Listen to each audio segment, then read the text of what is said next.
Hi everyone, and welcome to the recap for General Hospital April 6th, 2016.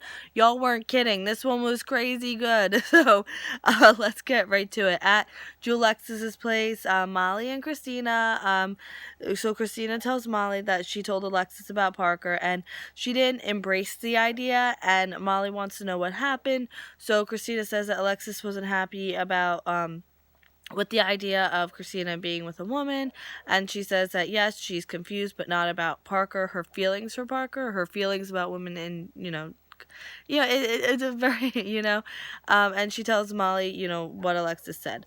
So then outside, Ava wants to talk to Julian, and he tells her Sunny is the one threatening her. I cannot think right now. And he says he confronted Sunny, but he denied it, and Ava's going to go get Avery. Julian stops her. Besides, playing into Sunny's game, he says there's still a lot of hostility from inside the organization.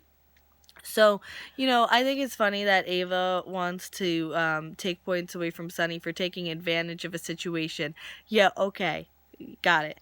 So Kristina thinks Sunny is going to see her confusion as weakness. Julian comes in. He wants a few minutes alone with Kristina. He tells her Alexis told him what's going on with her. She's not thrilled with the idea that Alexis chose to share this private conversation.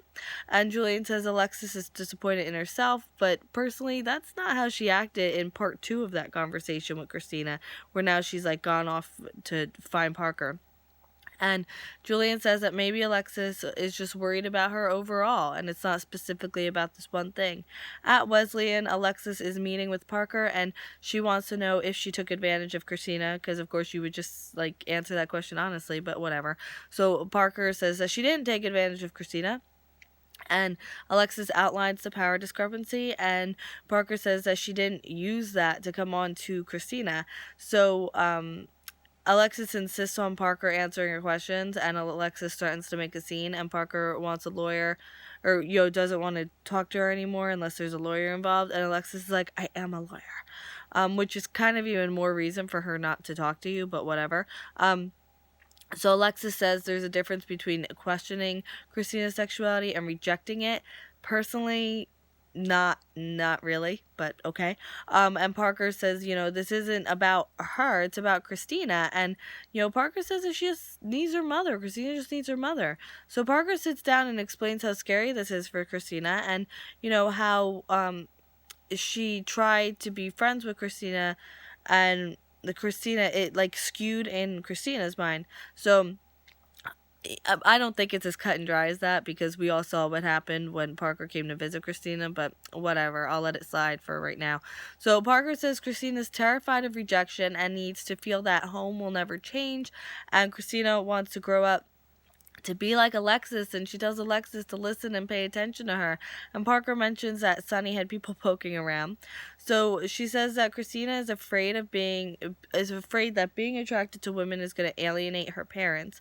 So Alexis tells Parker about Lucas and Julian, and how she says she thought she had that closeness with Kristina, but Alexis admits that she didn't handle the situation well and needs to do better. At Sunny's place, Carly wants Sunny to stay out of the whole Carlos thing because she's worried that Sunny's going to get hurt, and Sunny says he's working with the police, but Carly still wants him out of it.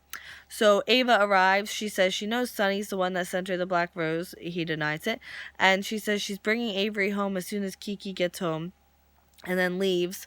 And then Sunny thinks this whole thing is working out, because where's Ava? In the driveway. And where's Avery? Upstairs.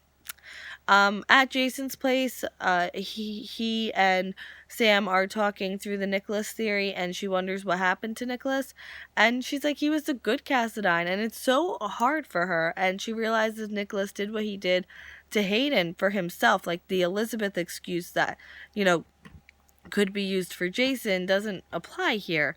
So the phone rings, and after Jason is done being absolutely adorable, Sam leaves. Where's she going? We know where she's going. At Windermere, NIKOLAS is like, no, Curtis can't stay here, and Curtis is like, yeah, we have proof you killed your wife, so fun story there. So Curtis is like, I don't know about you, but I'm making sure that Hayden is safe from you, and you don't call the shots anymore. Oof. That must, NIKOLAS, how did you let it sink this low?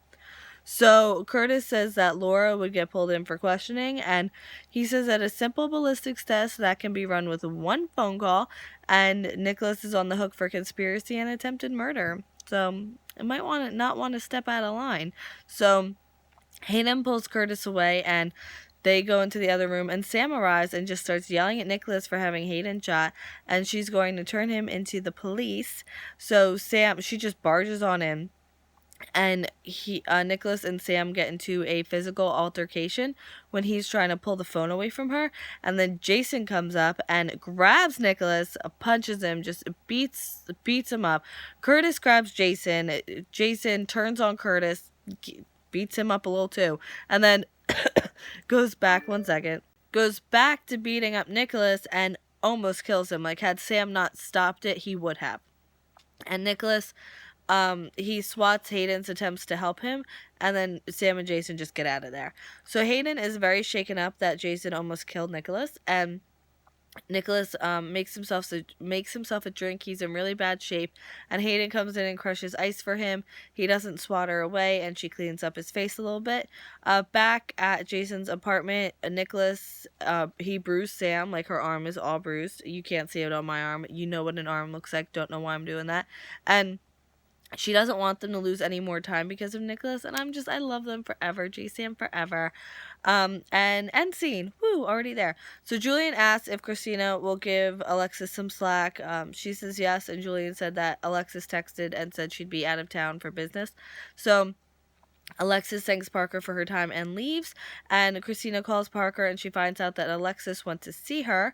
So Carly critiques Sunny's rose tactic, and Sunny thinks that they will have a leg up in court because of the pier incident and how Carly's the one who helped Kiki and how Ava's kind of the facilitator of that situation. And he knows the Jerome organization is angry with Ava and that she's not out of the woods yet. So Ava gets into bed, and then she notices blood, and when she gets up, there's a dead black crow in her bed, which is absolutely disgusting. NIKOLAS puts a letter opener or knife, can't really tell what it is, on his nightstand, and then Hayden gets her own knife out of her nightstand to sleep with. And J-Sam, I think it's safe to say they're back in business, and I'm going to go out on a limb and say they were pushing the limits of daytime quite a bit, but just, it had to be said. All right, thank you so much for watching. I will see you in 5 more minutes for more General Hospital, and the Wi-Fi is a little slow, so it's uploading. I think I'm just going to upload it in 720 and not 1080 because it's taking so long. It took like an hour to upload, and I don't want to be up all night with this. So look forward to the next one. I'm just started this episode, and I will see you soon. Bye.